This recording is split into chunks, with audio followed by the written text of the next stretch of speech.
Welcome back. We are here with part 3 of our 5-part series, How Better HR Can and Should Help Your Business. We are back at Froth Brewing because they are such good hosts. Froth Brewing. Joe's going to get mad at me because I uncentered his perfect setup here. I'm sorry, Joe. The sweaty beer on a hot day. The sweaty beer, and it looks very frothy. Yes. So, we are here with part 3, and why don't we recap the first 2 parts? Yeah, absolutely. So again, reminder, this is the series of how better HR can and should serve your business.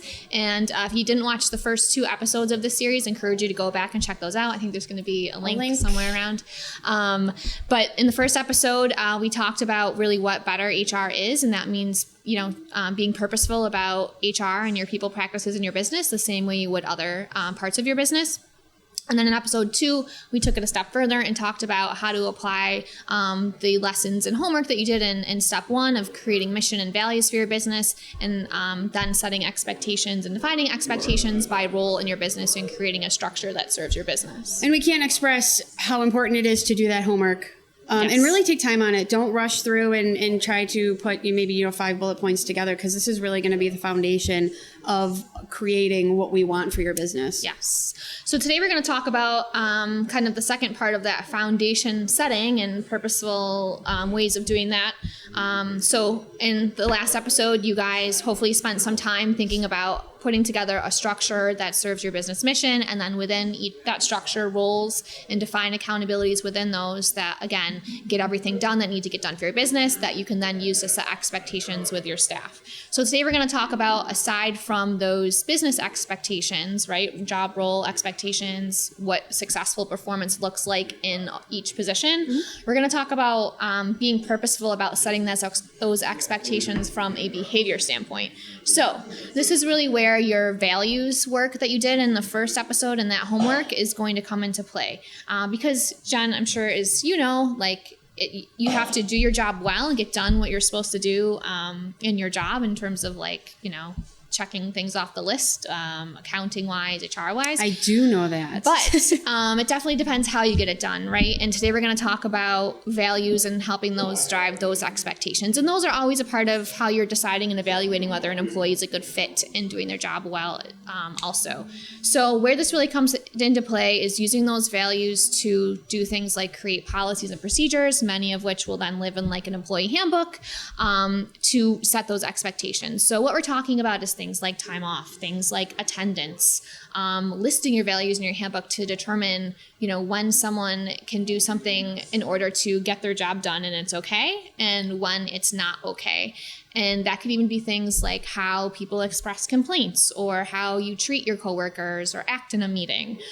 Those are all things that are just as important in someone's individual performance to serving your mission and honoring your values, as just getting the job done. Right. And I mean, obviously there are especially this year, there are new laws that require, when you're talking about time off and different policies, should employers just follow that templated of what is the law, or what is your suggestion on that?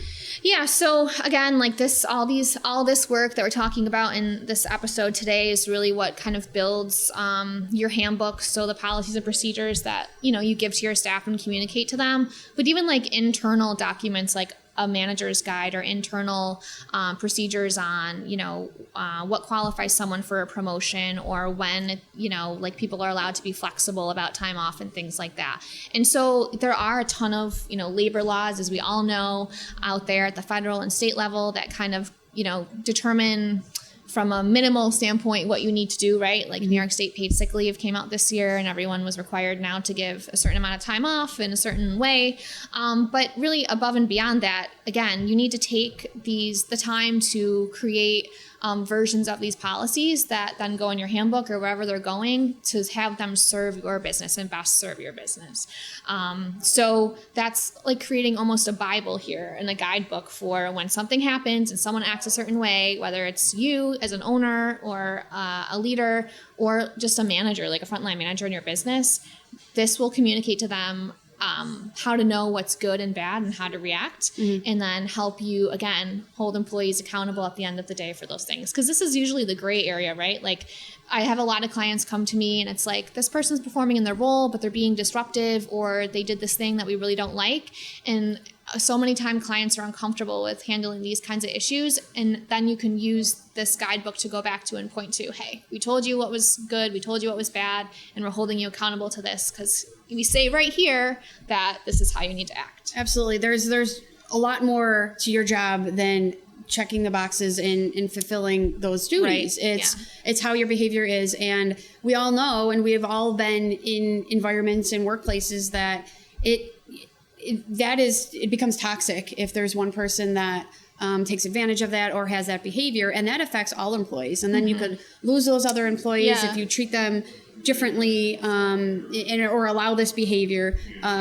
It's so important that the business owners and the managers set those expectations and then lead that as well. So it's not, dripping down and having that effect. Yeah, you're right. Because whether you create your values from the first episode and, they're probably stated somewhere in your handbook, maybe you post them on the wall, but a lot of the time people then leave it there and they're not living up to it, whether it's not reflected in other policies or in just day-to-day behavior that's tolerated or not. So this is taking a step to do that. And again, really aligning everything back up to your mission and values, so your business can run as smoothly as possible and you don't have to deal with this stuff as much when you're just trying to, make money or just run a successful business, whatever that means for you. And this would addressing those behaviors if it needs to be addressed at a different time, but also having those job reviews set at, every, whatever it is, once a quarter, every 6 months, what you want to have those job reviews set at. And again, no matter what business you are or what job position, they should have job reviews. Yes. Yep. And we'll talk about in the next episode, integrating this work, this expectation and values expectation kind of work with the job expectation work into some of those review processes and things as well. But so the takeaway here is really, again, be purposeful, not only with setting job performance expectations from a job duty standpoint, but in a behavior standpoint, use those values. If you have done a handbook recently or you're thinking about reviewing it again, that would be a good opportunity to do this. There's a lot of people out there kind of helping businesses with handbooks, and they end up just creating something that's compliant and checking the box. And then the client doesn't even know what's in their handbook, which is not useful or helpful at all. So encourage you as you're revisiting those things and doing some of that work to think about it this way. And again, be a lot more purposeful and business mission driven in that work like you would other things. And that's something that you can help with the handbook of being that specific, because, I talk to a lot of business owners and I think a lot of people are thinking, well, how do I put those into words of writing of how I want the behavior? I want you to have a good attitude and positive energy and, not bring any bad, toxic, anything into mojo into our business. So how do I put that into words? Have a good, and measurable. We talk about measurable. How do we have that measurable behavior? Yeah, and it's tricky now because more and more is becoming regulated. So you should say certain things and not other things. So there's kind of like that compliance balance in there. But that's where,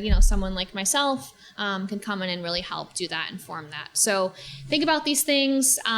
Think about setting these expectations. Revisit maybe some of your time off policies, attendance policies, work remote policies. Think about how those things serve your business mission or don't. And then we will talk about combining this work with the work from the previous episodes in the next episode, where we talk about how to integrate this into processes and things where they actually can start working for your business. Absolutely. And keep revisiting your homework, and you can make changes as we go along, and nothing has to be set in stone. And that's what it's meant for. It's supposed to be flexible to begin with. And then Emily is someone that can help kind of guide you in that way of what should be done, what are some suggestions, what are wording for behavior and things like that. And this is all it's for the benefit of you and all of your employees. So your business runs smoother. It's so you have something to fall back on. Yes. And things don't get kind of blurred and not to mention employee burnout. You don't want them to have too many hats on. So it's important to keep those seats and roles and behavior defined. Yep. Yeah. So, it seems like a lot of work, but it's well worth it, and doing it up front. So, we'll get there in the next episode. A little noisy. They're brewing beer here. So let's Well, speaking of, thank you so much for watching our part 3. And if you have any questions, comments, if you want to host us, because we would be more than happy to be at any place with beverages, or you don't have to have beverages, but it makes it a little more fun. Yeah. Please email us at unfilteredhr@completepayroll.com. We want to thank Froth Brewing again for letting us hosting us for 2 episodes here. Yeah. So thank you so much, and until next time, we'll see you.